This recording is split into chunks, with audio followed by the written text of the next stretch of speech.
Hello, I'm Andrew Armstrong, a medical oncologist at Duke University in the United States. I'd like to take you on a patient journey looking at combination novel hormonal agent use with PARP inhibition, starting with a case. We have a 66-year-old gentleman who presents with de novo metastatic hormone-sensitive prostate cancer. He's got a strong family history of breast cancer, PSA of 110, and you treat him for his metastatic disease with chemohormonal therapy. However, he starts to progress within a year with a PSA that rises from 0.2 to 14. And now you're faced with metastatic castrate-resistant prostate cancer in this patient. You're now going to consider a potent AR inhibitor such as abiraterone or enzalutamide. As I choose between Abi and Enza, I recognize that the efficacy data for these choices in men with mCRPC is very similar. The risks and benefits of choosing between abiraterone and enzalutamide have been clear for many years, where the risks are largely known and associated with the use of prednisone for abiraterone, mineralocorticoid excess, metabolic side effects, and immune suppression, while enzalutamide can result in increased fatigue, falls, hypertension, and some cognitive effects. And therefore, the choice may depend on drug-drug interactions, comorbidities, costs, and patient preference. It's important to realize that as we treat men with advanced prostate cancer, genetic testing is now standard of care and recommended by all international guidelines. This typically is germline testing in all men, either saliva or blood testing, or tumor or liquid biopsy testing that can identify somatic-only alterations that may be actionable and guide the use of PARP inhibitors or PD-1 inhibitors. We recommend germline testing in all metastatic prostate cancer. In our case, underwent germline testing and identified a pathogenic BRCA2 mutation. This explains his family history and his presentation with more aggressive prostate cancer.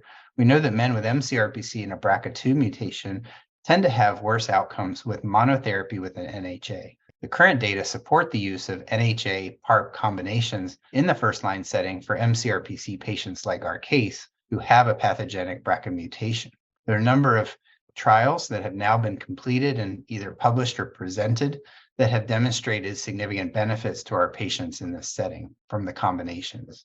We have TALAPRO-2, PROPEL, and the MAGNITUDE study, each of which have shown benefits, particularly in BRCA2 patients, but also in patients with homologous repair deficiencies, and even in unselected patient populations in the TALAPRO-2 and PROPEL studies. We have combination therapies with either Abi plus olaparib or talazoparib plus enzalutamide in all comers, and we have particular benefits as seen in delays in rPFS and improved overall survival in patients in the TALAPRO-2 and in the PROPEL studies. This table describes the different hazard ratios and improved outcomes for all-comer patient populations, as well as subgroups defined by homologous repair and BRCA alterations, where you can clearly see greater magnitudes of benefit in those patients that have BRCA mutations. Now, these are cross-trial comparisons.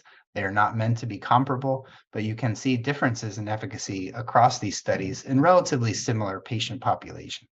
When we look at the TALAPRO-2 and PROPEL studies that were positive for their primary endpoint of delaying rPFS in a biomarker unselected population, we see very similar hazard ratios. Whether we look at independent blinded review or using investigator assessments, the hazard ratios are very similar, suggesting greater benefits in delaying radiographic progression or death with the combination as compared to an ARSI monotherapy.